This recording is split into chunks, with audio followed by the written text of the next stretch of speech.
तो बच्चों, non cyclic photophosphorylation हम लोगों ने पढ़ लिया और उसमें मैंने आपको बताया कि एटीपी और NADPH2 बनता है। उसमें PS1 PS2 दोनों चाहिए। H2O का भी ब्रेकडाउन होता है, ऑक्सीजन भी निकलती है। अब लाइट रिएक्शन में एटीपी बनाने का एक दूसरा प्रोसेस भी है जिसको हम साइक्लिक फोटोफॉस्फोराइलेशन बोलते हैं। साइक्लिक क्यों बोलते हैं वो अभी आपको समझ में आ जाएगा। और फोटोफॉस्फोराइलेशन बता चुका हूँ, लाइट की प्रेजेंस में अगर एटीपी बनती है तो उसको फोटोफॉस्फोराइलेशन बोलते हैं। तो लाइट रिएक्शन का नॉन साइक्लिक फोटोफॉस्फोराइलेशन तो पढ़ लिया गया, एक साइक्लिक बाइंडर वाला पढ़ना स्टार्ट करते हैं। यहाँ पहले देख लेते हैं कि साइक्लिक फोटोफॉस्फोराइलेशन एक्चुअली होती कहाँ होगी। क्लोरोप्लास्ट हमें पता है, ग्रैना पता है, थैलाकोइड थैलाकोइड थैलाकोइड ऐसे स्टैकिंग होती है थैलाकोइड की, और दो थैलाकोइड के बीच को जो कनेक्ट करता है थैलाकोइड उसको स्ट्रोमा थैलाकोइड बोलते हैं।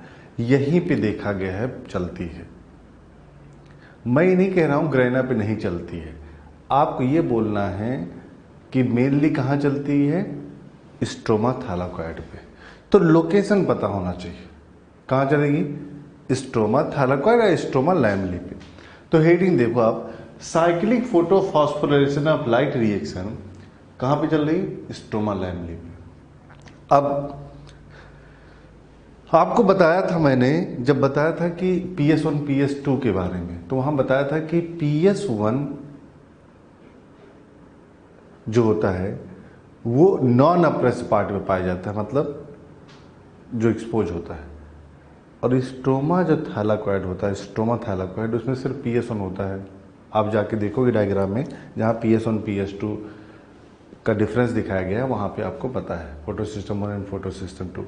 तो स्ट्रोमा थैलाकोइड पे सिर्फ PS1 होता है, समझना आप, रिपीट कर रहा हूँ, स्ट्रोमा थैलाकोइड पे सिर्फ PS1 होता है, PS2 नहीं होता।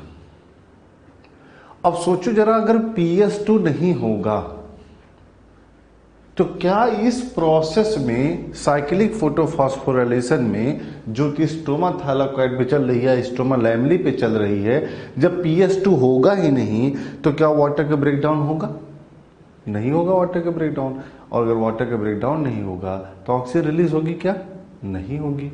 तो PS2 का इन्वॉल्वमेंट ही नहीं होता, इसी वजह से वाटर का ब्रेकडाउन नहीं होता और ऑक्सीजन निकलती नहीं है। अब बात आती है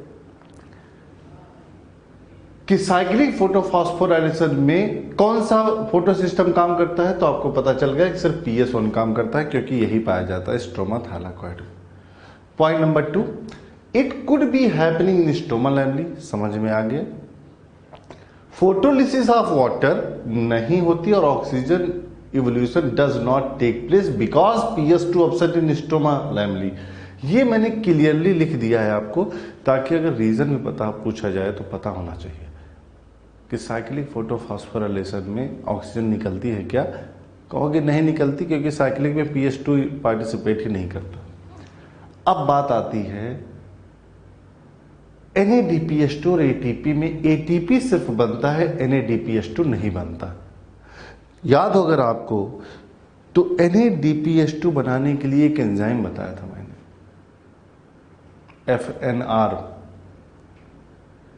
FNR याद है आपको। FNR का फुल फॉर्म भी बताया था मैंने, फेरिडॉक्सिन NADP रिडक्टेज एंजाइम, जो क्या करता है, NADP को NADPH2 में कन्वर्ट करता है, मतलब NADP को रिड्यूस करता है, तभी तो NADPH2 बनता था। और एक और बात बताने जा रहा हूं कि स्ट्रोमा लैमली में जैसे PS2 भी नहीं होता, वैसे FNR एंजाइम भी नहीं पाया जाता। और अगर FNR एंजाइम नहीं पाया जाएगा तो क्या NADPH2 बनेगा बच्चों, नहीं बनेगा। यही रीजन है कि साइक्लिक में ना ऑक्सीजन निकलती है और ना NADPH2 बनता है। तो बात आती है चल क्यों रही है साइक्लिक, अरे भैया ATP तो बनती है, कैसे बनती है वही पढ़ने जा रहे हैं।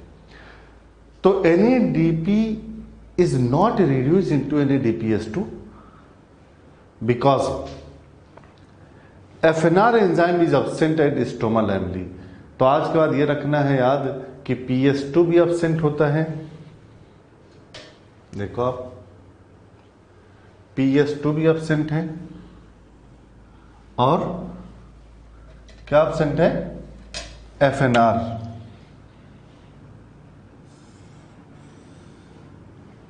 दिख रहा होगा आपको।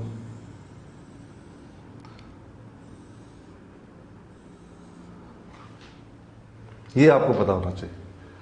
अब नेक्स्ट बात आती है ATP कैसे बनेगी, वो मैं आपको बताने जा रहा हूं।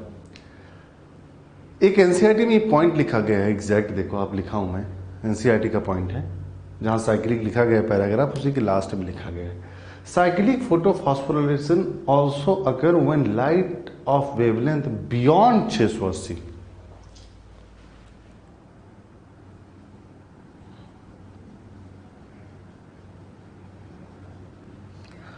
बियॉन्ड 680 मतलब क्या हुआ, 680 के से ज्यादा। और आपको पता होगा कि लेमडा की वैल्यू अगर 680 से ज्यादा हो गई तो PS2 एक्टिवेट ही नहीं होगा। अगर PS2 एक्टिवेट नहीं हुआ तो नॉन साइक्लिक चल ही नहीं सकती है, नॉन साइक्लिक फोटोफॉस्फोराइलेशन, क्योंकि वहां PS2 चाहिए। तो ये पॉइंट पता होना चाहिए कि अगर लेमडा की वैल्यू 680 नैनोमीटर से ज़्यादा है और अप टू 700 या 720 तक जाते हैं, 700 मान लेते हैं,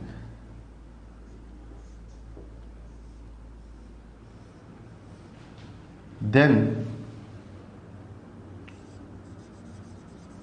ओनली साइक्लिक फोटोफॉस्फोराइलेशन चलेगी। इवन ग्रहणा पे भी अगर ऐसा हो गया कि लेमडा की वैल्यू 600 से ज़्यादा हो गई तो वहाँ PS1 PS2 दोनों हैं। अगर PS1 PS2 दोनों है उसके बावजूद भी वहाँ पे सिर्फ कौन चलेगी, साइक्लिक पे। वैसे साइक्लिक का जो क्वेश्चन पूछा गया चलती कहाँ है तो हमेशा क्या बोलना है, मेनली कहाँ चलती है, स्ट्रोमा लैम्बिक। क्लियर। अब पाथवे पे आते हैं। पाथवे देखो आप, ये जो है ये थालाकॉइड है। कौन सी थालाकॉइड, स्ट्रोमा लैमली थालाकॉइड या स्ट्रोमा लैमली बोल दो। ये उसकी मेम्ब्रेन है। यहां PS1 दिखाया गया, PS2 होता ही नहीं। अब लाइट आई, पहला स्टेप क्या होता था याद है, absorption of light, light absorb हुई। फिर PS1 एक्साइटेड स्टेट में जाएगा। स्टेप 2 क्या था लाइट रिएक्शन का, फोटोलिसिस ऑफ वाटर। और स्टेप 3 था ऑक्सीजन रिलीज होना। तो ना फोटोलिसिस ऑफ वाटर होगा ना ऑक्सीजन रिलीज होगी। अब सीधे किस पे आते हैं, स्टेप 4 पे लाइट रिएक्शन के क्या होता था, ATP और NADPH2 बनना। NADPH2 तो बनेगा ही नहीं, बता दिया, क्योंकि FNR एंजाइम ही नहीं होता स्ट्रोमा थालाकॉइड पे।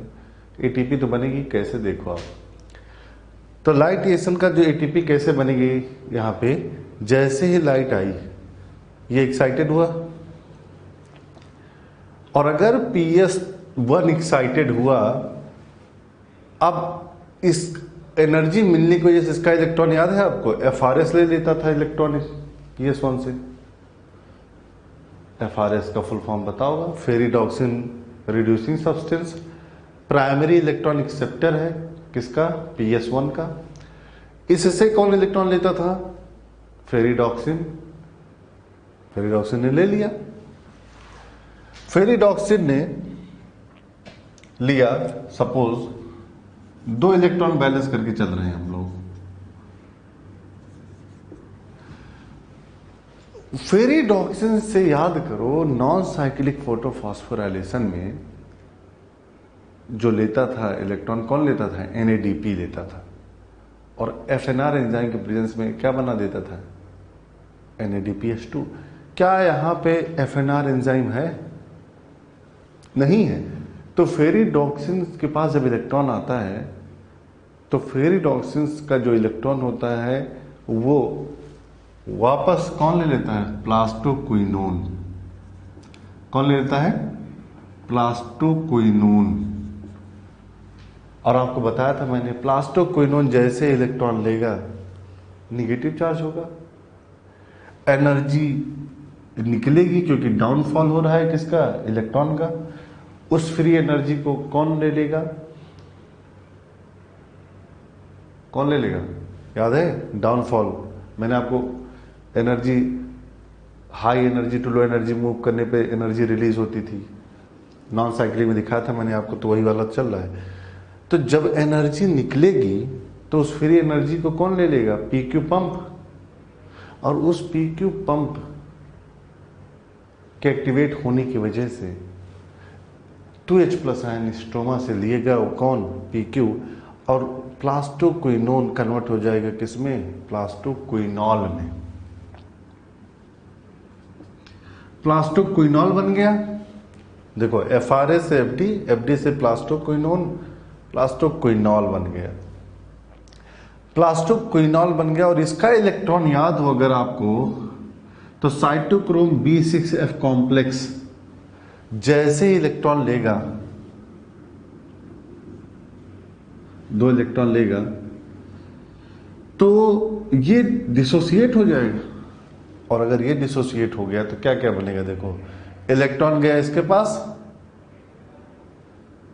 H+ आयन कहां चला आया, ल्यूमेन में, और ये कन्वर्ट हो जाएगा फिर से किसमें, प्लास्टोक्विनोन में। वैसे ही चलेगा, पीक्यू पंप ऐसे चलता है, पीक्यू से प्लास्टोक्विनोन से प्लास्टोक्विनॉल, और प्लास्टोक्विनॉल से जब इलेक्ट्रॉन B6 के पास जाता है तो प्लास्टोक्विनॉल से फिर किसमें, प्लास्टोक्विनोन में बन जाएगा। मॉड्यूल में इसको एक साथ लिखा गया है तो कंफ्यूज मत होना। तो बात यही कह रहा है, वो भी मॉड्यूल में भी यही है। तो प्लास्टोक्विनॉल फिर कन्वर्ट हो जाएगा प्लास्टोक्विनोन में, और इसका इलेक्ट्रॉन B6F के पास चला गया, और H+ आयन कहाँ आ गया, ल्यूमेन में। और B6F से कौन ले लेगा इलेक्ट्रॉन, प्लास्टोसाइनिन, याद है ब्लू कलर का पिगमेंट। और प्लास्टोसाइनिन से इलेक्ट्रॉन याद है कौन लेता था, B, फोटोसिस्टम 1। इसका इलेक्ट्रॉन चला और फिर वही वापस आ गया, इसी वजह से साइक्लिक बोला जाता है। कौन सा प्रोसेस है, साइक्लिक। साइक्लिक का मतलब जहां से चलना और वहीं पे खत्म हो जाना। तो इलेक्ट्रॉन का फ्लो साइक्लिक मैनर में होता है, इसलिए इसको हम साइक्लिक प्रोसेस बोलते हैं। अब बात आती है फोटोफॉस्फोराइलेशन का मतलब एटीपी बनाना। एटीपी बनाते हैं, एटीपी कैसे बनी, H+ आयन इकट्ठा होगा कहाँ, ल्यूमेन में। मैंने बताया था आपको, जैसे H+ आयन इकट्ठा होगा बहुत ज्यादा तो ल्यूमेन में H+ आयन ज्यादा, स्ट्रोमा में H+ आयन कम, ल्यूमेन के कंपेयर में। तो H+ आयन कॉन्सेंट्रेशन यहां हाई ल्यूमेन में, स्ट्रोमा में H+ आयन कॉन्सेंट्रेशन कम। तो यहां फ्री एनर्जी ज्यादा होगी, H+ आयन बढ़ने का मतलब प्रोटॉन मोटिव फोर्स बढ़ेगा, फ्री एनर्जी बढ़ेगी, फ्री एनर्जी बढ़ेगी। अब जब H आयन इधर से इधर जाएगा, कहां से कहां, स्ट्रोमा से, सॉरी ल्यूमेन से स्ट्रोमा साइड पे, तो फ्री एनर्जी रिलीज होगी क्योंकि high energy to low energy जा रहा है। तो सोचो अब ये गया, और जब high energy to low energy जब H+ मूव करेगा तो एनर्जी रिलीज होगी, फ्री एनर्जी, और उसको यूटिलाइज कौन करेगा, ये हेड जो प्रोटीन है। मैंने बताया था जैसे उस एनर्जी को मिलेगा हेड वाले पार्टिकल को, उसका उसमें एक एक्टिविटी आ जाएगी, कौन एक्टिविटी, एटीपी बनाने वाली एक्टिविटी, एंजाइमेटिक एक्टिविटी आ जाएगी, और उसको हम बोलते हैं एटीपी सिंथेटेज एंजाइमेटिक एक्टिविटी। तो एटीपी सिंथेटेज एक्टिविटी आ जाएगी इसके अंदर, और वो क्या करेगा, एडीपी और इनऑर्गेनिक फॉस्फेट को जोड़ के क्या बना दिया, एटीपी। तो देखो आप एटीपी बन गया, तो फॉस्फोराइलेशन हो गया लाइट की वजह से, तो फोटोफॉस्फोराइलेशन कंप्लीट हो गया और साइक्लिक भी समझ में आ गई। तो अगर आप देखो तो एटीपी यहां बनती है, लेकिन NADPH2 कहीं नहीं दिख रहा है, और ना कहीं PS2 दिख रहा है, और ना कहीं वाटर का ब्रेकडाउन दिख रहा है। तो ये था। अब बात आती है, एक डाउट आना चाहिए आपको कि सर ये बताओ कि नॉन साइक्लिक फोटोफॉस्फोराइलेशन में एटीपी NADPH2 दोनों बन जाते हैं, और ATP NADPH2 बाद में यूज हो जाएंगे। जब CO2 से ग्लूकोज बनाना होगा वो डार्क साइकिल में पढ़ा जाएगा। तो जब ATP NADPH2 दोनों बन जा रहे हैं नॉन साइक्लिक फोटोफॉस्फोराइलेशन में, तो साइक्लिक की जरूरत क्या पड़ी, ये डाउट होना चाहिए आपको। तो ये आगे आपको समझ में आएगा, अभी केवल आपको ब्रीफ कर देता हूं। ATP की डिमांड ज्यादा होती है एज कंपेयर टू NADPH2। जब CO2 से ग्लूकोज बनता है, जब मैं पढ़ाऊंगा डार्क साइकिल, तो आपको दिखेगा वहां पे कि ATP ज्यादा डिमांड होती है, ज्यादा दो, तभी CO2 से ग्लूकोज बन पाएगा। NADPH2 की requirement as compare to ATP कम होती है। तो जो नॉन साइक्लिक फोटोफॉस्फोराइलेशन है उसमें ATP NADPH2 बन रहा है, लेकिन ATP ज्यादा डिमांड है, तो साइक्लिक भी क्या करता है, ATP बना के सप्लाई करता है। मतलब साइक्लिक जो है सपोर्ट करता है किसको, नॉन साइक्लिक फोटोफॉस्फोराइलेशन को, जब जरूरत पड़ती है तो उसके हिसाब से। समझ में आया? तो आज के बाद ये समझ लेना, साइक्लिक सपोर्टिंग साइकिल है किसकी, नॉन साइक्लिक फोटोफॉस्फोराइलेशन की। क्लियर? ये देख लो आप एक बार, फिर आगे पढ़ते हैं हम लोग।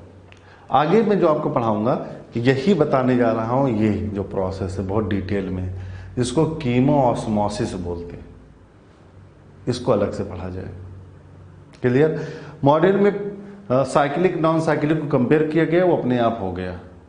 नॉन साइक्लिक में PS1 PS2 दोनों चाहिए, वाटर टूटता है, ऑक्सीजन निकलती है, ATP NADPH2 बनता है और ग्रैना में चलती है। साइक्लिक जो है उसमें सिर्फ ATP बनती है, वाटर नहीं टूटता, ऑक्सीजन नहीं निकलती, NADPH2 भी नहीं बनता, और स्टोमा थैलाकॉइड में मेनली चलती है। और अगर तुम्हें पूछा जाए कि साइक्लिक नॉन साइक्लिक में अगर आपको सिर्फ साइक्लिक चाहिए तो क्या करना पड़ेगा, तो आप कहोगे कि लैम्डा को अगर बियॉन्ड 680 नैनोमीटर ज्यादा डाला गया लाइट को, तो सिर्फ साइक्लिक चलेगी। समझ में? ये देख लो, उसके बाद आगे बढ़ते हैं। तो बच्चों, हम लोगों ने साइक्लिक नॉन साइक्लिक पढ़ लिया, और मैंने आपको वहां बताया था कि ATP जो बन रही थी फोटोफॉस्फोराइलेशन से, उसको बनाने की जो प्रोसेस है उसको कीमोऑस्मोसिस बोलते हैं। मतलब बनती कैसे है ATP, एक्चुअली एनर्जी का कॉन्सेप्ट क्या है, कैसे बन रही है, वही पढ़ने जा रहे हैं। इस वाली हाइपोथेसिस को कीमोऑस्मोटिक हाइपोथेसिस बोला गया है, और इस कीमोऑस्मोटिक हाइपोथेसिस को देने वाले जो साइंटिस्ट थे पीटर मिचेल थे 1961 में। ये आपको याद करना पड़ेगा, मिचेल साइंटिस्ट का नाम है, इन्होंने दिया था 1961 में इस कॉन्सेप्ट को, और इस कॉन्सेप्ट के थ्रू उन्होंने बता दिया कि H+ आयन का यूज करके हम ATP कैसे बना सकते हैं। हाइपोथेसिस का में क्या है, देखो आप, ATP synthesis is linked to development of proton gradient across the membrane.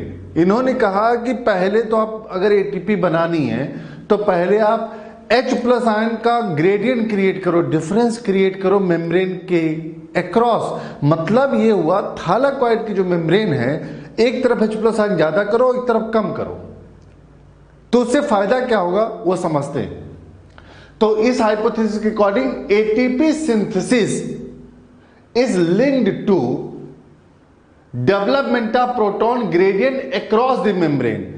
ये थैलाकॉइड की मेम्ब्रेन है, एक तरफ H+ आयन ज्यादा करना है, एक तरफ कम करना है। मतलब ल्यूमेन में ज्यादा करना है H+ को, और स्ट्रोमा साइड पे H+ आयन कम करना है। स्ट्रोमा साइड में H+ आयन का लो कॉन्सेंट्रेशन करना है, और ल्यूमेन साइड में H+ आयन कॉन्सेंट्रेशन ज्यादा करना है, और फिर इसी H+ आयन ग्रेडियंट को यूज करके ATP बना ली जाएगी।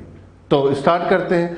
पहला स्टेप जो है वो है कि प्रोटॉन ग्रेडियंट को क्रिएट कैसे किया जाए।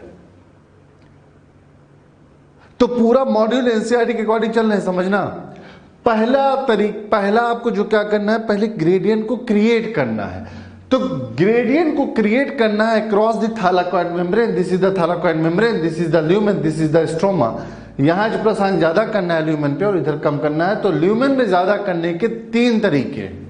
पहला, splitting of water molecule eight PS2।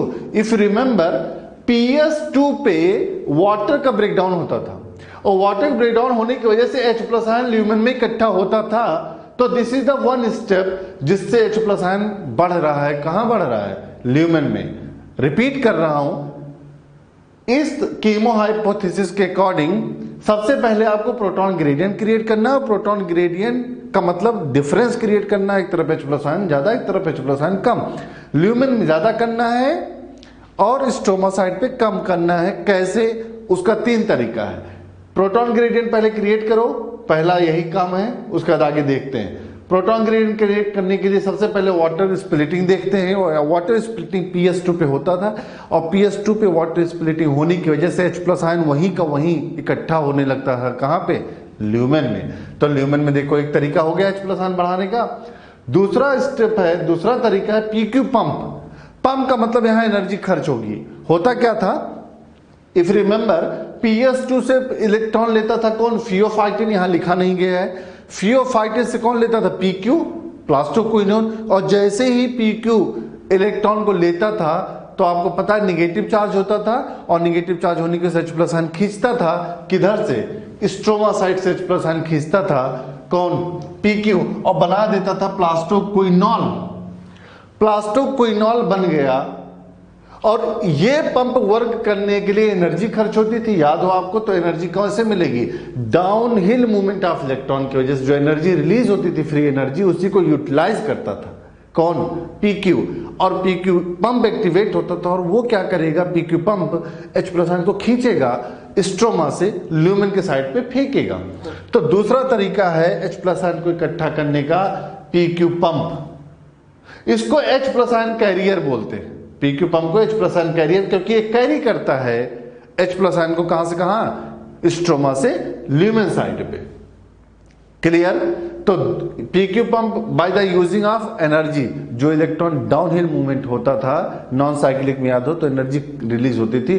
Downhill movement of electron होने की वजह से high energy to low energy ज्यादा है, तो एनर्जी, फ्री एनर्जी रिलीज हो रही थी। उसी फ्री एनर्जी को यूज करके PQ एक्टिवेट हुआ और PQ जैसे एक्टिवेट हुआ वैसे H प्लस आयन मूवमेंट चालू हो गया। कहां से कहां? स्ट्रोमा से ल्यूमेन के साइड पे। दूसरा तरीका H प्लस आयन बढ़ाने का, कहां? ल्यूमेन में। तीसरा तरीका देखो, ये इनडायरेक्टली आपको समझ में आएगा। देखो लिखा है reduction of NADP to NADPS2 on stroma side. अब सोचो यहां पे तो H प्लस आयन यहां से यहां आ गया, इसकी वजह से बढ़ा, और H2O की ब्रेकडाउन की वजह से बढ़ा। लेकिन अगर ध्यान दो आप, तो जो NADPS2 बनता था वो किधर बनता था? स्ट्रोमा साइड पे। किधर बनता था? NADPS2 किधर बनना है?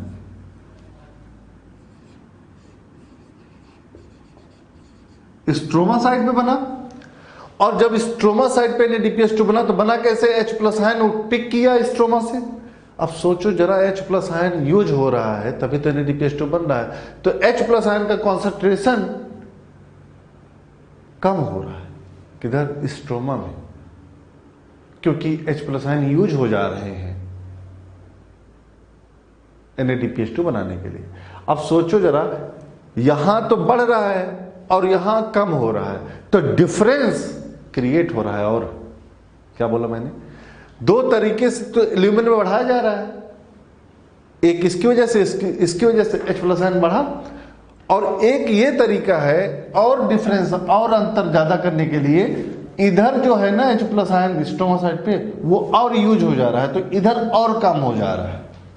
जितना ज्यादा H प्लस आयन यूज होगा स्ट्रोमा साइड पे उतना फ्री H प्लस आयन कम होंगे, जिसकी वजह से हम ये कह सकते हैं कि ल्यूमेन में स्ट्रोमा के साइड में के कंपेयर में ज्यादा हो गया।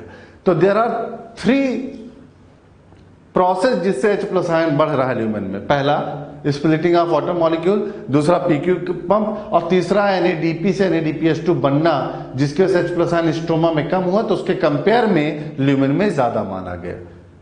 ये था केमी ऑस्मोटिक हाइपोथेसिस का पहला कॉन्सेप्ट कि कैसे प्रोटॉन ग्रेडियंट क्रिएट हुआ। अब समझना, तो ल्यूमेन में ये ल्यूमेन आपको दिख रहा होगा, ल्यूमेन में H प्लस आयन का कॉन्सेंट्रेशन बढ़ गया। क्लियर? और स्ट्रोमा में H प्लस आयन का कॉन्सेंट्रेशन कम हो गया। यहां पे एक बात और करनी है पीएच की। आपको पता है पीएच का फॉर्मूला होता है minus log H plus ion concentration. क्या होता है? केमिस्ट्री में पढ़ाया जाता होगा। पीएच का मतलब होता है minus log H plus ion concentration. अब H प्लस आयन कॉन्सेंट्रेशन अगर बढ़ रहा है ल्यूमेन में तो पीएच कम होता है, तो ल्यूमेन में पीएच कम और स्ट्रोमा में पीएच ज्यादा। यह भी क्वेश्चन पूछा जाता है कि आप ये बताओ ल्यूमेन में और स्ट्रोमा को कंपेयर किया जाए तो पीएच ज्यादा किधर होगा? जिधर H प्लस आयन कम होगा, क्योंकि फॉर्मूला क्या है पीएच का? Minus log H plus ion concentration. तो एक छोटी सी बात ये जान लो कि ल्यूमेन में पीएच कम होगा एज कंपेयर टू स्ट्रोमा। अब आगे आते हैं, प्रोटॉन ग्रेडियंट क्रिएट हो गया। अब एक पॉइंट यहां पे लिखा हुआ है लो इलेक्ट्रोकेमिकल ग्रेडियंट। इलेक्ट्रोकेमिकल ग्रेडियंट आपको पता है H प्लस आयन ज्यादा होना का मतलब क्या हुआ? हाई इधर है, इधर लो है, तो वही लिखा गया है एनसीईआरटी में, डायग्राम में आपको पता होना चाहिए। अब नेक्स्ट बात आती है, जितना H प्लस आयन ल्यूमेन में बढ़ेगा उतना फोर्स क्रिएट होगा जिसको इलेक्ट्रोमोटिव फोर्स बोलते हैं या प्रोटॉन मोटिव फोर्स बोलते हैं। इलेक्ट्रो तो इलेक्ट्रॉन की वजह से हुआ है, अगर प्रोटॉन के रिस्पेक्ट में बात करेंगे तो उसको प्रोटॉन मोटिव फोर्स बोलते हैं। तो प्रोटॉन मोटिव फोर्स यहां ज्यादा, किधर? ल्यूमेन में, स्ट्रोमा में कम। तो ये आपको समझ में आ गया, प्रोटॉन ज्यादा है इधर तो हाई इलेक्ट्रोकेमिकल ग्रेडियंट और इधर लो केमिकल ग्रेडियंट। ये बात समझ में आ गई। H प्लस आयन कैसे बढ़ा जाता है ये समझ में आ गया। दूसरा पीएच समझ में आ गया। अब यहां पे आते हैं तो आपको ये समझ में आ गया कैसे ग्रेडियंट क्रिएट हुआ। अभी कहीं एटीपी नहीं बना, हमें एटीपी बनानी है, लेकिन मिशेल ने बताया कि पहले तो आप प्रोटॉन ग्रेडियंट क्रिएट करो, तो प्रोटॉन ग्रेडियंट क्रिएट किया गया। अब इसी प्रोटॉन ग्रेडियंट को यूज करके एटीपी बनाई जाएगी। कैसे? देखते हैं। जब H प्लस आयन यहां ज्यादा तो H प्लस आयन मूव करना चाहेगा ल्यूमेन से किधर? स्ट्रोमा साइड पे। ल्यूमेन से जब स्ट्रोमा में मूव करना चाहेगा तो ये चार्ज आयन है, तो ये आपको सेल बायोलॉजी में पढ़ाया जाएगा कि जो मेम्ब्रेन होती है वो चार्ज आयन को इजिली पास नहीं होने देती, तो उसके लिए क्या होते हैं? प्रोटीन चैनल होते हैं। तो इसी प्रोटीन चैनल के through H plus ion move करेगा। समझना। अब बात आती है प्रोटीन चैनल क्या है?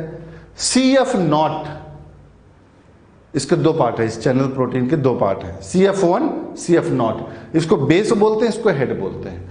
और ये एटीपी सिंथेटेज मतलब एटीपी बनाने में हेल्प करेगा चैनल प्रोटीन। कैसे? समझना। प्रोटॉन ग्रेडियंट क्रिएट हो गया। अब H प्लस आयन मूव करना चालू करेगा इस चैनल प्रोटीन के थ्रू, और जैसे ही H प्लस आयन मूव किया ल्यूमेन से किधर?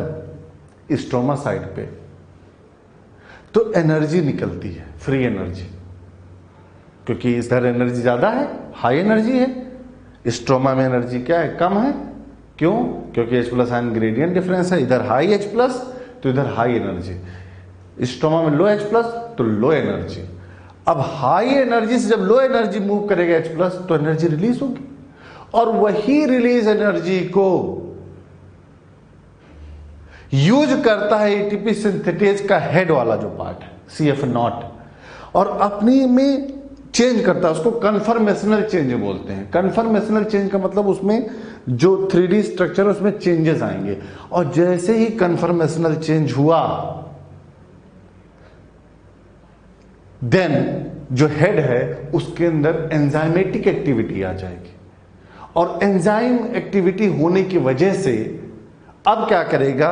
एडीपी और इनऑर्गेनिक फॉस्फेट में बॉन्ड बना के क्या बना देगा? एटीपी।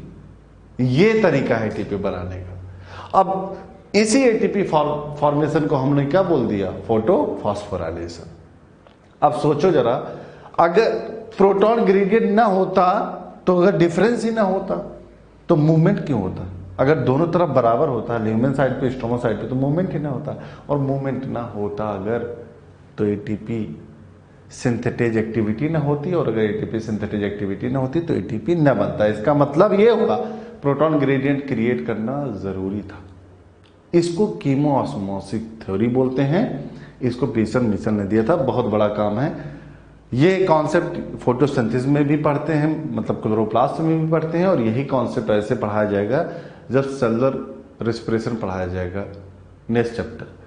वहाँ पे भी माइटोकॉन्ड्रिया के जहाँ यूज होता है वहाँ पे भी एटीपी जो बनाई जाती है उसमें यही वाली कॉन्सेप्ट यूज होगा। तो मैंने ये बात ये बता दी क्योंकि एनसीईआरटी में ये बात लिखी गई है, तो आपको कंफ्यूजन नहीं होना चाहिए कि माइटोकॉन्ड्रिया कहाँ से आ गया। तो माइटोकॉन्ड्रिया आपको बताया जाएगा जब आपको नेक्स्ट चैप्टर पढ़ाया जाएगा। कॉन्सेप्ट यही है, प्रोटॉन ग्रेडियंट बनाना है, फिर क्या करना है, break down of proton gradient. अब यहां पे देखो क्या लिखा है, अब आपको समझ में आ जाएगा। तो पहले क्रिएट हो गया ब्रेक डाउन। ब्रेक डाउन का मतलब डिफरेंस को तोड़ना है। Movement of H ion from lumen to stroma through transmembrane channel protein, यही है transmembrane channel protein. This is the transmembrane channel protein. Movement of H+ ion from lumen to stroma through transmembrane channel protein. Step 2, energy release out to cause a conformational change in F1 particle. जब energy release होगी movement की वजह से तो conformational change होगा किसमें, CF1 में, जिसके से एटीपीएज एक्टिविटी आ जाएगी और एटीपी बनना चालू। एटीपी सिंथेसिस स्टार्ट, मतलब फोटोफॉस्फोराइलेशन चालू हो गया। और एक लास्ट पॉइंट लिखा है, ये देखो, फैसिलिटेटेड डिफ्यूजन, बहुत इंपॉर्टेंट, सुनना।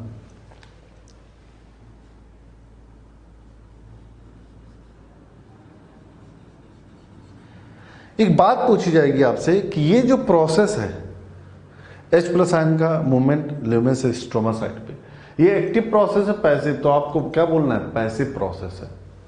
इसको फैसिलिटेटेड डिफ्यूजन बोलते हैं। डिफ्यूजन का मतलब होता है किसी केमिकल का मूव करना from high concentration to low concentration, और फैसिलिटेटेड डिफ्यूजन का मतलब होता है किसी केमिकल का मूव करना फ्रॉम हाई कॉन्सेंट्रेशन रीजन से लेके low concentration region through the channel protein या ट्रांसमेम्ब्रेन प्रोटीन।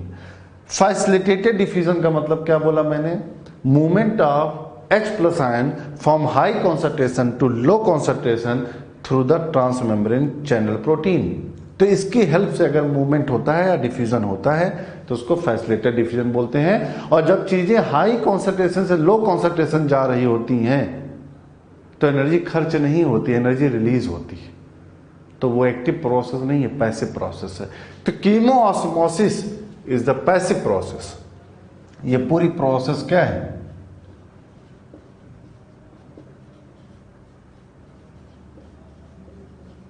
दिख रहा होगा, ये पैसिव प्रोसेस दिख रहा होगा, राइट। तो ये पैसिव प्रोसेस है। तो ये हो गया पैसिव प्रोसेस या फैसिलिटेटेड डिफ्यूजन या कीमोऑस्मोसिस। ऑस्मोसिस भी इसी को बोलते हैं।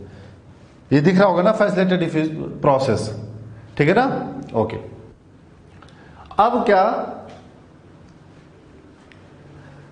लास्ट पैराग्राफ कीमोऑस्मोसिस में एनसीईआरटी में लिखा गया है कि कीमोऑस्मोसिस को करने के लिए क्या क्या रिक्वायरमेंट है। तो 4 चीजें चाहिए। क्या क्या, पीक्यू पंप चाहिए, प्रोटॉन ग्रेडियंट चाहिए, पीक्यू पंप, प्रोटॉन ग्रेडियंट, और ये एटीपी सिंथेटेज चाहिए कि नहीं। तो इसका मतलब क्या क्या हुआ, ये वाला पार्ट इंपॉर्टेंट है, ये भी चाहिए, एटीपी सिंथेटेज, पीक्यू पंप चाहिए, प्रोटॉन ग्रेडियंट चाहिए और मेम्ब्रेन चाहिए। बिना मेम्ब्रेन के डिफरेंस कैसे क्रिएट होगा। तो 4 बातें, proton gradient, PQ pump, membrane और एटीपी सिंथेटेज। ये भी क्लियर हो गया, 4 चीजें। ये क्वेश्चन पूछा जाता है कि कीमोऑस्मोसिस में क्या चाहिए। तो क्लियर हो गया। आपको इंट्रोडक्शन क्लास में मैंने बताया था कि लाइट रिएक्शन में फाइनली एटीपी और NADPH2 बनाना है, और एटीपी NADPH2 का यूज करेंगे किसमें, डार्क साइकिल में। तो जो मेन पोर्शन था फोटोसिंथेसिस का लाइट रिएक्शन वो ओवर हो गया कंप्लीट, अलॉन्ग विद कीमोऑस्मोसिस थ्योरी। हमने एटीपी NADPH2 बना लिया। अब इसी NADPH2 का और ATP का यूज करेंगे कहाँ, डार्क साइकिल में। क्या बनाने के लिए? CO2 से ग्लूकोज बनाने के लिए। एक बार आप देख लीजिए इसे बच्चों। अब एक न्यूमेरिकल पूछा जाता है आपसे कि आप ये बताओ ATP कैलकुलेशन कैसे होगी, कितना ATP बनेगी। तो आज के बाद ये समझ लो, यहां पे क्लोरोप्लास्ट में 3H+ आयन जब मूव करता है ल्यूमेन से स्ट्रोमा साइड पे, तो एक ATP बनती है। क्या बोला मैंने? 3H+ आयन जब मूव करता है ल्यूमेन से स्ट्रोमा साइड पे, तो उतनी एनर्जी निकलेगी जिससे ATP फॉर्मेशन हो पाएगा। तो 3H+ आयन से मैंने क्या बोला, एक ATP बनेगी। ये एक न्यूमेरिकल ये। दूसरा ये कि एक वाटर के ब्रेकडाउन से 2 इलेक्ट्रॉन मूव करते हैं, तो कितना NADPH2 बनता है? 1। तो 2 इलेक्ट्रॉन अगर नॉन साइक्लिक फोटोफॉस्फोराइलेशन में चलेगा तो 1 NADPH2 बनेगा। तो ऐसे समझो आप, एक वाटर टूटेगा तो 2 इलेक्ट्रॉन बनेगा, और 2 इलेक्ट्रॉन जब ETS में मूव करेंगे नॉन साइक्लिक मैनर में तो 1 NADPH2 बनता है। तो दोनों न्यूमेरिकल हो गए। 3H+ आयन मूव करने से 1 ATP। दूसरा, एक वाटर के ब्रेकडाउन से 2 इलेक्ट्रॉन बनता है, और 2 इलेक्ट्रॉन जब मूव करता है तो 1 NADPH2 बनता है। इतना समझ में? ये आपको पता होना चाहिए। जैसे क्वेश्चन पूछा जाए 2H2O टूटेगा तो कितना NADPH2 बनेगा, तो 2 बन जाएगा, 4 इलेक्ट्रॉन मूव करेंगे। इतना समझ में आया? ये आप देख लो। और न्यूमेरिकल तो बहुत सारे इसके पूछे जाते हैं, ठीक है। इतना आप पढ़ लो। और कभी ये पूछा जाए तुमसे कि एक वाटर के ब्रेकडाउन से कितना H+ आयन इकट्ठा हो रहा है, वाटर की वजह से 2H+ आयन, और कितना ऑक्सीजन निकलती है, तो हाफ O2। और याद हो अगर आपको, तो मैंने क्वांटम रिक्वायरमेंट पढ़ाया था, तो उसको भी मैं कनेक्ट कर रहा हूं। एक ऑक्सीजन मॉलिक्यूल को निकालने के लिए 8 फोटॉन चाहिए था, तो हाफ ऑक्सीजन मॉलिक्यूल के लिए कितना फोटॉन चाहिए? 4 फोटॉन। तो 4 फोटॉन जब यूज होगा, 2 यहां पे 2 यहां पे, 2 डिवाइड होते हैं PS1 PS2 पे। तो 4 फोटॉन जब यूज होगा तो एक वाटर टूटेगा, 2 इलेक्ट्रॉन बनेंगे, और 2 इलेक्ट्रॉन जब मूव करेंगे तो एक NADPH2 बनेगा। क्या बोला मैंने? 4 फोटॉन, एक वाटर मॉलिक्यूल टूटेगा, हाफ फोटो निकलेगी, 2 इलेक्ट्रॉन मूव करेगा तो एक NADPH2 बनेगा। ये लिख लेना है आपको। नेक्स्ट पॉइंट ये, 3H+ आयन जब मूव करता है ल्यूमेन से यहां पे तो एक ATP बनता है। ओके। तो बच्चों, जो ATP NADPH2 हमने बनाई है लाइट रिएक्शन में, उसी को हम यूज करके अब शुगर बनाएंगे। तो एक ऐसी प्रोसेस जिसमें ATP NADPH2 यूज होके CO2 का रिडक्शन करके शुगर बनाया जाता है, उसको हम डार्क साइकिल बोलते हैं। तो नेक्स्ट जो पाथवे है वो हम वही पढ़ने जा रहे हैं, डार्क साइकिल। तो एक हेडिंग लिखी है NCERT मॉड्यूल में, वो ये है, where are the ATP NADPH2 used. तो ATP NADPH2 जो यूज हुआ है वो कहाँ यूज होगा, तो उसका आंसर है डार्क साइकिल में। डार्क साइकिल क्या है भाई, हमें पता चलेगा। इसको हम बायोसिंथेटिक फेज भी बोलते हैं।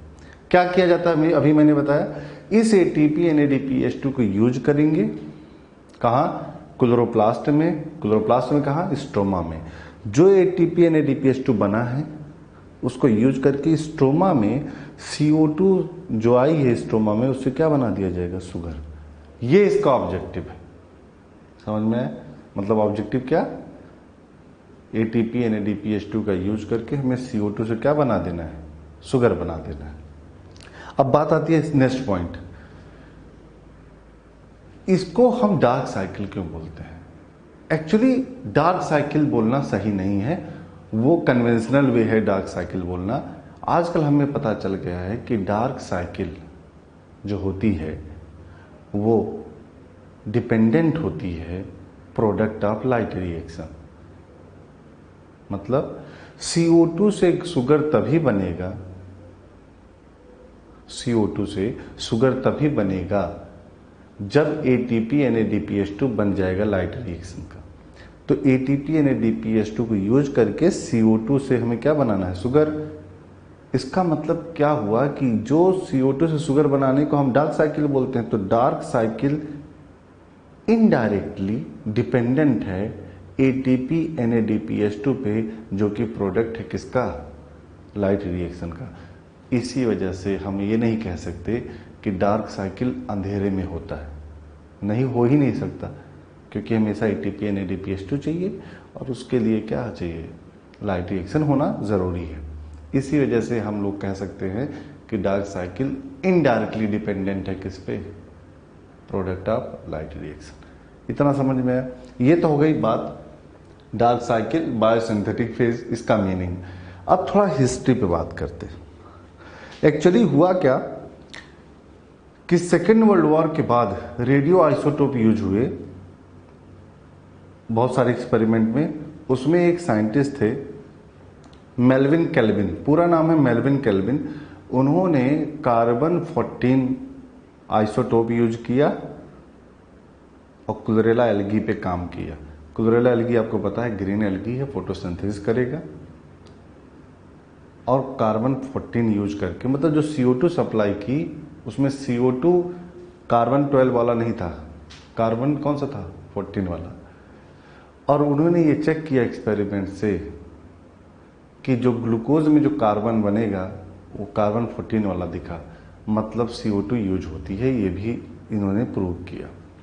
बहुत डिटेल में नहीं जाते हैं इस एक्सपेरिमेंट में, तो इतना समझ लो, केवल पूछा जाएगा नीट में कि CO2 से ग्लूकोज बनता है, इस बात को किसने एक्सपेरिमेंटली प्रूव किया, तो हम बोलेंगे मेल्विन केल्विन ने प्रूव किया ये। और किस एल्गी पे काम किया, किस एल्गी पे, क्लोरेला, जो कि यूनिसेलुलर ग्रीन एल्गी। बाद में और जब एक्सपेरिमेंट होता रहा तो केल्विन ने एक बात और बताई कि CO2 से जब ग्लूकोज बनता है, शुगर बनता है, क्या बोला मैंने, CO2 से जब ग्लूकोज बनता है, शुगर, तो डायरेक्टली नहीं बनता ग्लूकोज, बीच में बहुत सारे केमिकल्स बनते हैं, इंटरमीडिएट बनते हैं। और वो इंटरमीडिएट का नाम था 3-फॉस्फोग्लिसरिक एसिड, 3-फॉस्फोग्लिसरिक एसिड या 3-फॉस्फोग्लिसरेट बोलो आप। 3 कार्बन का ये मॉलिक्यूल था। उसके बाद इस 3-फॉस्फोग्लिसरिक एसिड का यूज करके ग्लूकोज बनाया गया। तो ये बात उन्होंने बताई मेल्विन केल्विन ने कि बीच में कहीं 3 कार्बन का एक केमिकल बनता है जिसका नाम है 3-फॉस्फोग्लिसरिक एसिड। अभी हम लोग उसी को डिस्कस करने जा रहे हैं। मैं मॉड्यूल NCERT के सीरीज से पढ़ा रहा हूं, सुनते रहो आप। तो अब क्या हुआ, तो लोगों ने बात मान ली, उन्होंने एक्सपेरिमेंटली प्रूव भी कर दिया कि 3-फॉस्फोग्लिसरिक एसिड बनता है बीच में 3 कार्बन का। लोगों ने पूछा शुगर कब बनेगा, तो उन्होंने कहा बताता हूं। तो आगे डिस्कस हुआ, वो अभी करूंगा डिस्कस। फिर आगे और एक्सपेरिमेंट होते रहे। तो कुछ साइंटिस्ट ने ये भी देखा कि कुछ प्लांट में 4 कार्बन का एसिड बनता है बीच में। 3-फॉस्फोग्लिसरिक एसिड की जगह बीच में ग्लूकोज बनने के पहले बीच में कहीं 4 कार्बन का एक मॉलिक्यूल बनता है, और उसको साइंटिस्ट ने बताया ऑक्सैलो एसिटिक एसिड। तो वो ऑक्सैलो एसिटिक एसिड जिससे बनता है उसको हमने C4 प्लांट बोल दिया। वो हम लोग नेक्स्ट पाथवे में पढ़ेंगे। C4 प्लांट क्यों बोला गया, क्योंकि पहला स्टेबल प्रोडक्ट जो है 4 कार्बन का था, ऑक्सैलो एसिटिक एसिड। इसी वजह से ऐसा प्रोसेस या ऐसा एसिड जिस प्लांट में डिस्कवर हुआ वो सारे प्लांट को क्या बोल दिया गया, C4 प्लांट। और नॉर्मल जैसे क्लोरेला हो गए, वीट हो गया मतलब गेहूं, राइस, बार्ले, ये सब जो हैं ये C3 प्लांट बोले गए, जिसमें पहला स्टेबल प्रोडक्ट क्या बना, 3 फॉस्फोग्लिसरिक एसिड। क्लियर। तो इसका मतलब दो तरह के प्लांट हम लोग पढ़ेंगे, मेनली एक C3 प्लांट जिसमें केल्विन साहब ने बताया कि पहला स्टेबल प्रोडक्ट कौन सा बनता है, 3 फॉस्फोग्लिसरिक एसिड। और एक दूसरा प्लांट का ग्रुप पढ़ेंगे C4 प्लांट, जिसमें जब फोटोसिंथेसिस होती है, डार्क साइकिल जब होती है, तो उसमें 4 कार्बन का एक कंपाउंड बनता है ऑक्सैलोएसिटिक एसिड। इस पे अभी ये डिस्कस नहीं करते हैं C4 प्लांट, वो बाद में डिस्कस करेंगे। अब हम कॉन्सेंट्रेट करते हैं C3 प्लांट पे। हाँ, एक बात और बता दूं आपको, 3 टाइप के प्लांट, एक प्लांट और बताया गया कैम प्लांट। कैम प्लांट भी डिस्कस किया जाएगा, वो भी हम लोग 3 पाथवे में डिस्कस करेंगे। तो पहला जो फुल कॉन्सेंट्रेशन अभी हमें होना चाहिए वो C3 प्लांट पे होना चाहिए। तो अब स्टार्ट करते हैं। C3 प्लांट का कौन सा pathway, C3 pathway. C4 plant में C4 पाथवे पढ़ा जाएगा और कैम प्लांट में कैम पाथवे पढ़ा जाएगा। तो 3 प्लांट के ग्रुप पढ़ा जाएगा, सबका डिफरेंस भी आपको समझ में आ जाएगा। अब स्टार्ट करते हैं हम क्या, केल्विन साइकिल, जो केल्विन ने एक्चुअली बताई थी, जिसको हम C3 साइकिल बोलते हैं या उसको बायोसिंथेटिक पाथवे भी बोलते हैं। तो देखो आप, ये है साइकिल, ये आपके मॉड्यूल में भी ऐसे लिखा है, NCERT में भी ऐसे लिखा हुआ है। ठीक है। अब ये जो साइकिल है ये चल कहाँ रही है, स्ट्रोमा में। कहाँ चल रही है बेटा, स्ट्रोमा में चल रही है। स्ट्रोमा कहाँ पाया जाता है, क्लोरोप्लास्ट में। क्यों चल रही है, क्योंकि इस साइकिल को प्रोसीड करने के लिए, स्टार्ट करने के लिए जो एंजाइम चाहिए वो है रुबिस्को, और रुबिस्को का यूज होने की वजह से ये साइकिल कहाँ चलेगी, स्ट्रोमा में। लॉजिक समझ में आया आपको। जैसे लाइट रिएक्शन कहाँ चलती है, थालाकॉइड मेम्ब्रेन पे। क्यों, क्योंकि वहाँ पिगमेंट्स पाए जाते हैं। डार्क साइकिल कहाँ चलेगी, तो ये भी क्वेश्चन पूछा जाएगा तुमसे कि डार्क साइकिल चलती कहाँ, तो आज के बाद आंसर बोलना है आपको, स्ट्रोमा में चलती है, क्योंकि डार्क साइकिल के लिए जो एंजाइम चाहिए वो है रुबिस्को, और रुबिस्को पाया जाता है किसमें, स्ट्रोमा में। क्लियर। तो स्टार्ट करते हैं साइकिल। देखो आप, सबसे पहला जो केमिकल लिखा गया है वह है रिबुलोज 1,5 बिसफॉस्फेट। साइकिल स्टार्ट कर रहा हूं, ध्यान देना। इसका नाम क्या है, RUBP, रिबुलोज 1,5 बिसफॉस्फेट। ये कितने कार्बन का है, 5 कार्बन का एक केमिकल होता है, स्ट्रोमा में बनता है। दूसरा पॉइंट क्या लिखा गया है, यहां पे देखो CO2 and H2O। CO2 use होगा केल्विन साइकिल में। H2O क्यों लिखा गया है, क्योंकि CO2 और H2O मिलकर बनाएंगे H2CO3, पता होगा, कार्बोनिक एसिड, और वो डिसोसिएट हो जाएगा H प्लस HCO3 माइनस में। तो HCO3 माइनस ही यूज होता है। तो CO2 इन जनरल बोलते हैं, लेकिन हम लोग HCO3 माइनस भी बोल सकते हैं। कैसे, देखो आप, जब ये दोनों कंबाइन होते हैं तो बनता है क्या, H2CO3, और ये डिसोसिएट हो जाता है HCO3 माइनस में और H प्लस में। तो यही यूज होता है, कार्बोनेट आयन, बाइकार्बोनेट आयन। क्या बोला मैंने, बाइकार्बोनेट आयन। तो चाहे CO2 बोलो चाहे HCO3 बोलो, बात क्या है, सेम है। तो इसको अभी हटा देता हूं।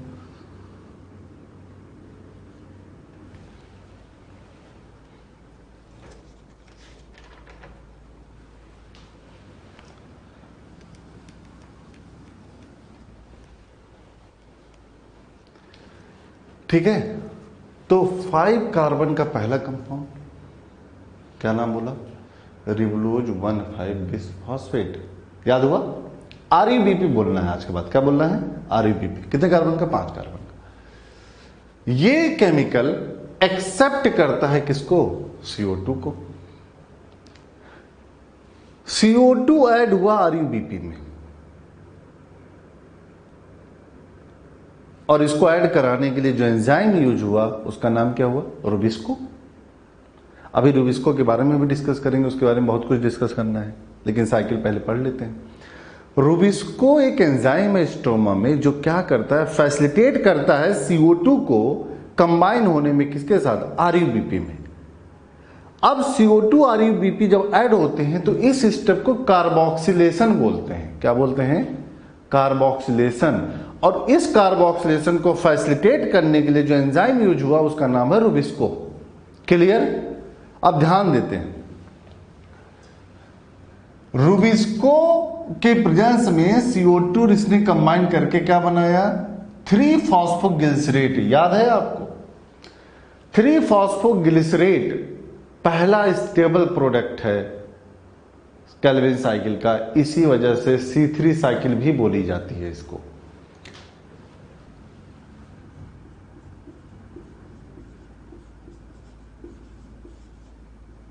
फर्स्ट स्टेबल प्रोडक्ट है ये। कितने कार्बन का, 3 कार्बन का। पहला स्टेप कौन हुआ, कार्बोक्सिलेशन। लिख देते हैं यहां। तो C3 साइकिल का फर्स्ट स्टेप इज कार्बोक्सिलेशन। कोई डाउट। दूसरा पॉइंट समझो, कार्बोक्सिलेशन। इसमें क्या लिखा हूं देखो,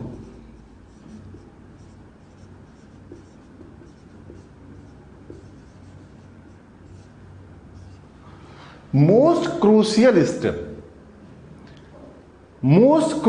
स्टेप पूछा जाए केल्विन साइकिल का तो आंसर क्या होगा, कार्बोक्सिलेशन। ध्यान से, क्रूशियल का मतलब इंपॉर्टेंट समझ लो आप, क्योंकि जब तक ये नहीं होगा कार्बोक्सिलेशन तब तक आगे एक साइकिल चलेगी ही नहीं। कोई डाउट। अब एक बात और डिस्कस करते हैं। देखो आप, ये 5 कार्बन का है, CO2 कितने कार्बन का है, 1 कार्बन का।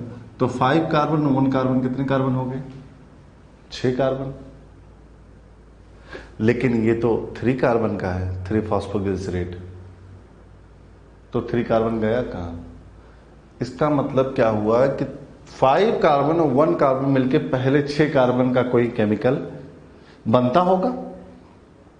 ठीक है, तो उस केमिकल का नाम रटना नहीं आपको, एक कीटो एसिड है, पूरा नाम है 3-कार्बोक्सी 2-कार्बोक्सी 3 कीटो 1,5-बिसफॉस्फेट ऑर्बिटॉल।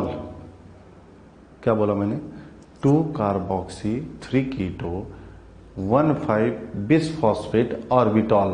कहोगे बहुत टफ नाम है, तो आप इतना समझ लो, एनसीईआरटी में लिखा हुआ है एक कीटो एसिड बनता है, मॉडल में भी लिखा हुआ है नाम, तो उसको वहां से याद कर लेंगे, यहां मैंने नहीं लिखा। तो मैंने क्या बोला, 5 कार्बन और 1 कार्बन मिलकर 6 कार्बन का पहला प्रोडक्ट बनता है कार्बोक्सिलेशन में, और वो अनस्टेबल होता है, वो इमीडिएटली टूट जाता है। कितने कार्बन के, 3 कार्बन के मॉलिक्यूल में, इसी वजह से उसको लिखा नहीं जाता। तो एक कीटो एसिड बनता है 6 कार्बन का, लेकिन वो टूट जाता है। तो पहला स्टेबल प्रोडक्ट कौन हुआ, 3-फॉस्फोग्लिसरेट। ये एक एसिड है। कोई डाउट। 5 + 1 कार्बन, तो ये 3 कार्बन, तो इसके कितने मॉलिक्यूल बनेंगे, इसके 2 मॉलिक्यूल बनेंगे। तो 2 मॉलिक्यूल बनेंगे किसके, 3-फॉस्फोग्लिसरिक एसिड के।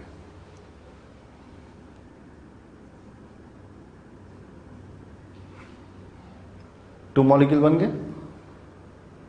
कोई डाउट। ओके, यहां तक आपको समझ में आ जाना चाहिए। फिर से रिपीट कर दे रहा हूं, CO2 आई, RUBP आया, CO2 1 कार्बन का, RUBP 5 कार्बन का, दोनों मिलके कितने हो गए, 6 कार्बन का। 6 कार्बन का एक कीटो एसिड बनता है जो कि टूट जाता है, उसका नाम क्या है वो मॉडल में लिखा गया, वहां से आपको याद कर लेना है। कीटो एसिड बनता है, लेकिन वो अनस्टेबल होता है, वो टूट जाता है इमीडिएटली, और 3 कार्बन का बनता है जिसका नाम है 3-फॉस्फोग्लिसरेट। 3-फॉस्फो का मतलब हुआ ग्लिसरिक एसिड पे 3rd पोजीशन पे फॉस्फेट लगा हुआ है। 3 फॉस्फेट नहीं लगा हुआ है, एक ही फॉस्फेट है लेकिन 3rd कार्बन पे, तो नाम हुआ 3-फॉस्फोग्लिसरेट। ये पहला स्टेबल प्रोडक्ट है, 3 कार्बन का है। टोटल 6 कार्बन थे, तो कितने मॉलिक्यूल हो गए, 2 मॉलिक्यूल, तभी तो 3 दूनी 6, 2 3 जा 6 कार्बन बैलेंस है। ये था कार्बोक्सिलेशन। और इसके लिए एंजाइम कौन सा चाहिए, रूबिस्को। अब रूबिस्को के बारे में डिस्कस कर लेते हैं, क्योंकि यहां यूज हुआ है।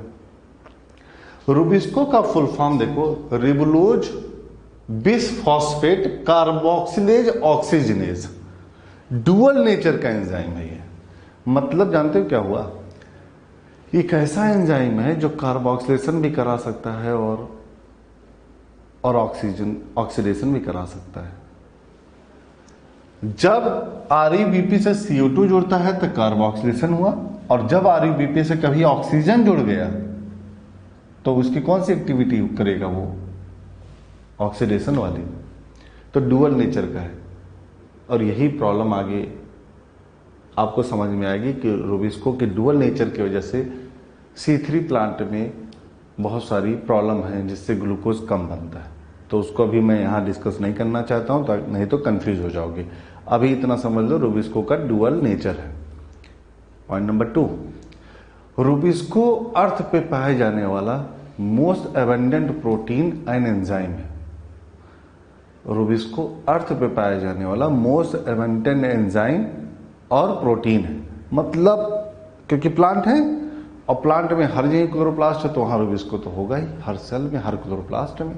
तो सबसे ज्यादा रुबिस्को पाया जाता है एंजाइम, आपको याद रखना है, और मोस्ट एबंडेंट प्रोटीन है ये अर्थ पे पाए जाने वाली। तो 3 बातें, रुबिस्को का डुअल नेचर की ऑक्सीडेशन भी कर सकता है और कार्बोक्सिलेशन भी कर सकता है।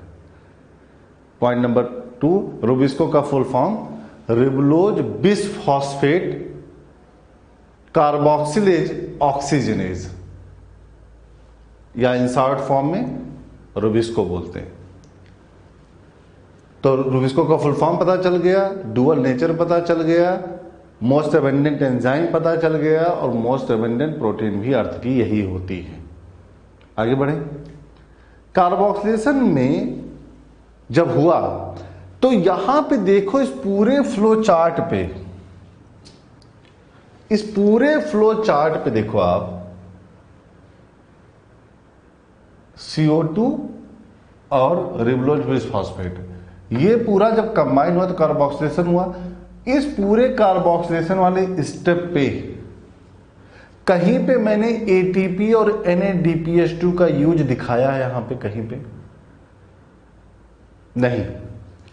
इसका मतलब यह हुआ कि कार्बोक्सिलेशन वाले स्टेप पे ATP का भी कोई यूज नहीं होता और NADPH2 का भी कोई यूज नहीं होता। तो no use of ATP and no use of NADPH2। Clear आपको? जब 3-फॉस्फोग्लिसरेट बन गया, अब उसका हम सेकेंड स्टेप करेंगे केल्विन साइकिल का, जिसका नाम है reduction. Reduction is the second step.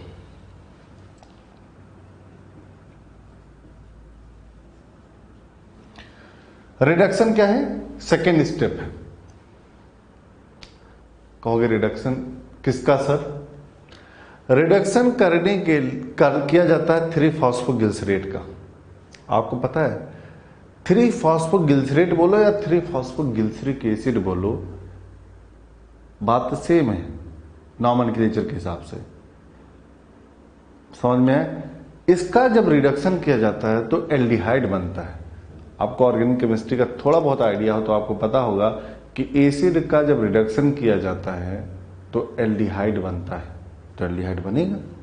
अब बात यहां पे आती है कि रिडक्शन में जो हमने लाइट रिएक्शन में ATP NADPH2 बनाया था उसी को यूज करेंगे इस वाले स्टेप पे।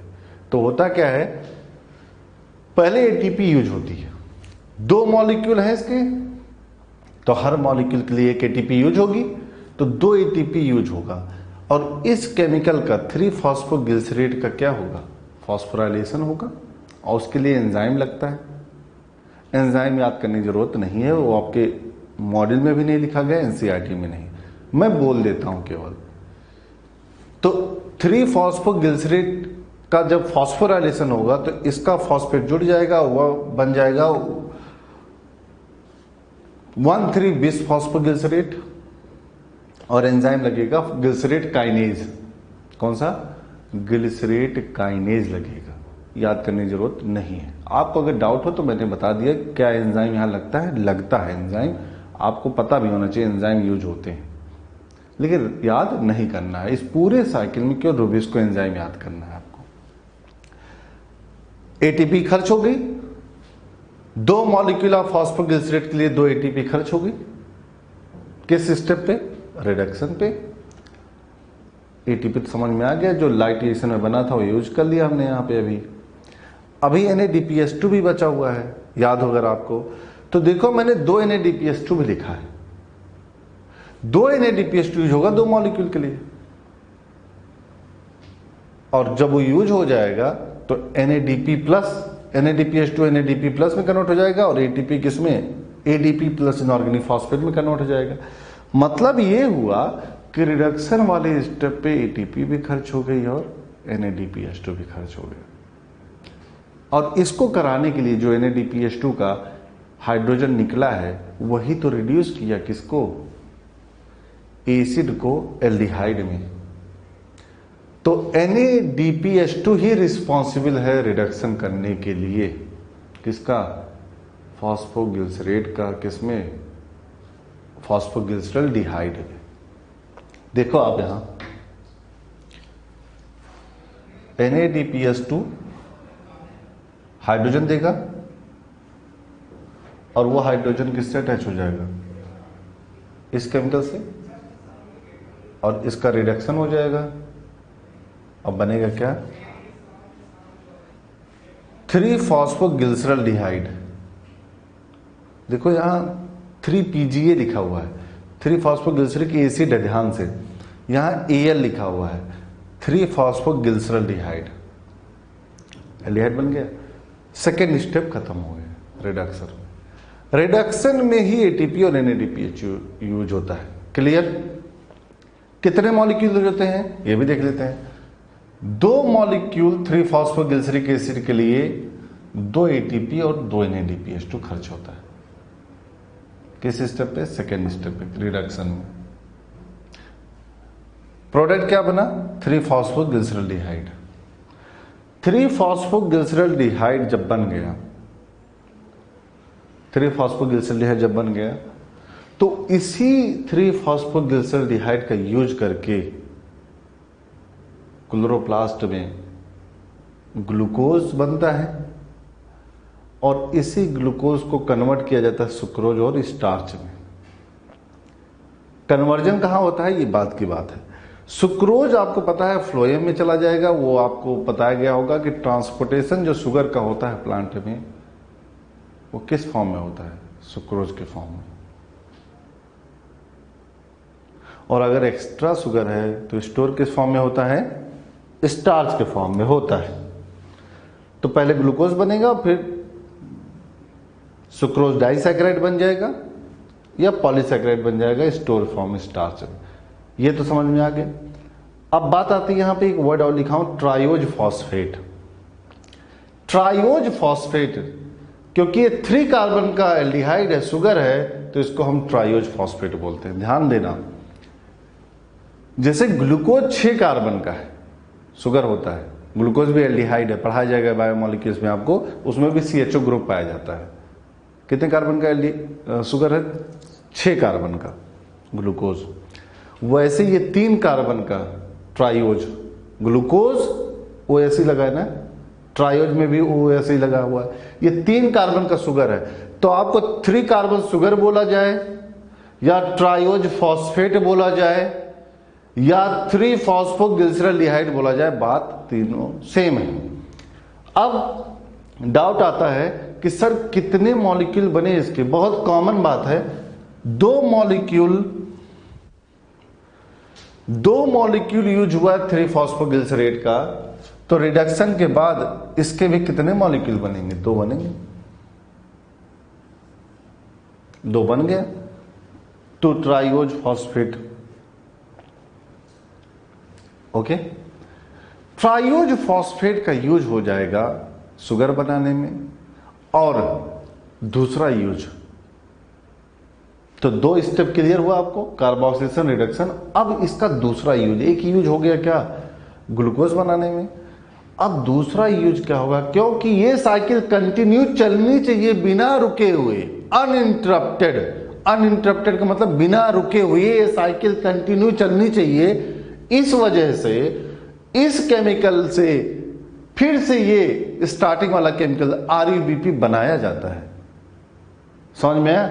तो इस केमिकल से ये बनाया जाता है रिबुलोज 1,5 बिस फॉस्फेट। इसमें बहुत सारे इंटरमीडिएट्स होते हैं, वो हमें नहीं पढ़ना है। समझ में? वो पूछा नहीं जाएगा, ना एलन के मॉडल में लिखा हुआ है ना NCERT में। तो इंटरमीडिएट कभी अगर आपको लगता है पढ़ना है तो जरूरत नहीं है।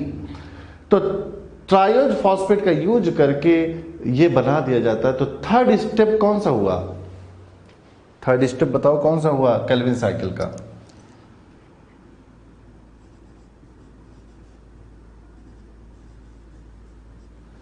थर्ड स्टेप कौन सा हुआ? रीजनरेशन। कौन सा हुआ? Regeneration.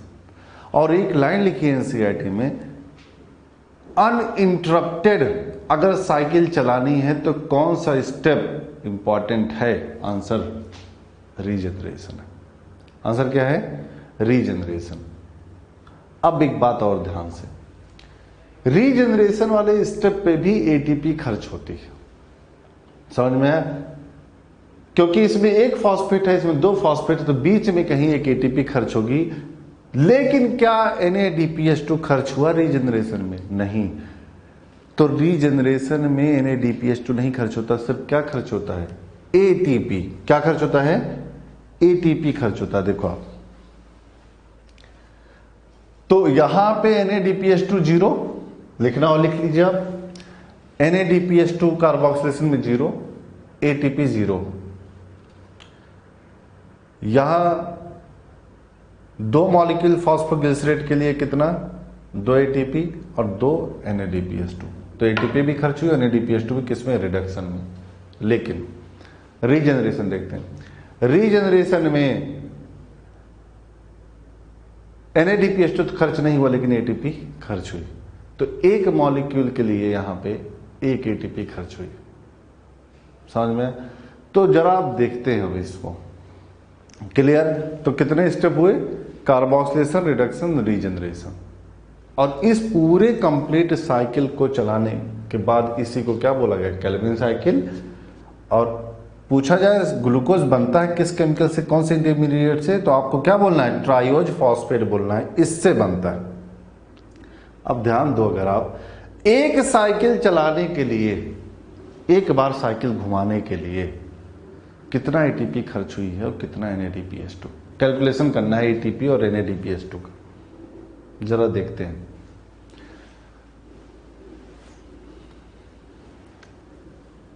Zero ATP, 0 NADPH2,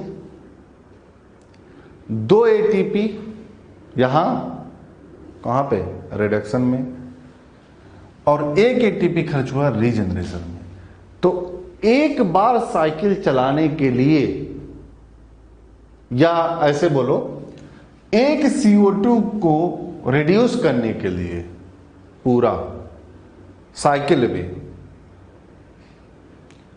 complete glucose बनाने के लिए आपको 6 बार साइकिल चलानी पड़ेगी। क्या बोला? ध्यान से। पहले एक साइकिल के बारे में बात करते हैं। एक साइकिल चलाने के लिए 2 ATP खर्च होती है और 1 ATP, यहां 3 ATP खर्च होती है। और NADPH2 कितना खर्च हुआ? 2। लेकिन आपको पता हो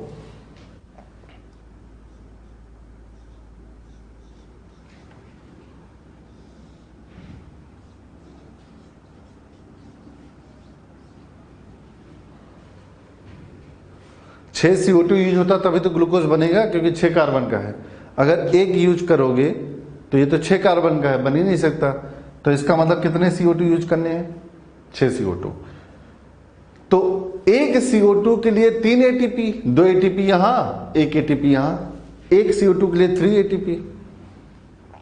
तो 6 के लिए कितना यूज हो जाएगा? 18 ATP। कोई डाउट? 6 CO2 को से अगर एक ग्लूकोज बनाना है केल्विन साइकिल में तो 18 ATP, एक CO2 से 3 ATP, 2 CO2 से 6 ATP, 3 CO2 से 9 ATP, 4 से 12 ATP चाहिए, और 5 CO2 के लिए 15 और 6 CO2 से कितना ATP चाहिए होगा? 18 ATP। अब NADPH2 की बात करते हैं। NADPH2 कार्बोक्सिलेशन रीजनरेशन में यूज होता नहीं है, सिर्फ कहाँ यूज होता है? रिडक्शन में। तो एक CO2 के लिए कितना NADPH2? 2। एक CO2 के लिए 2 NADPH2, तो 6 CO2 के लिए कितना? 12 NADPH2 खर्च होता है, तब जाके एक ग्लूकोज बनेगा। देख लो आप, ये कैलकुलेशन है।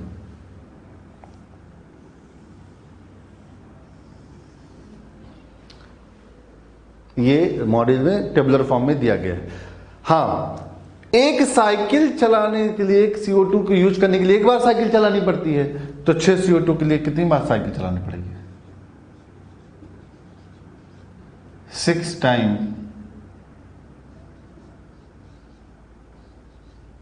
साइकिल चलानी पड़ेगी। सही से लिख देता हूं इसको।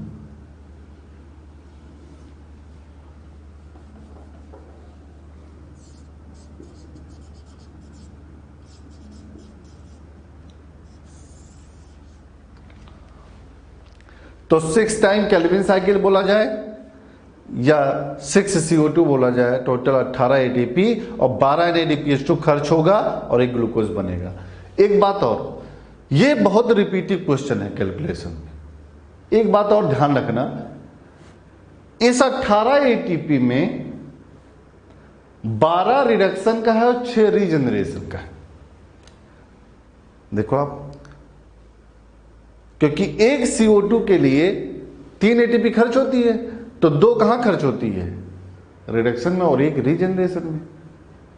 तो 6 CO2 के लिए डिवाइड करो इसको, 12 खर्च होगी। 12 खर्च होगी कहां? रिडक्शन में, और 6 कहां? रीजनरेशन में। ठीक है, तो एक पॉइंट और लिख देता हूं।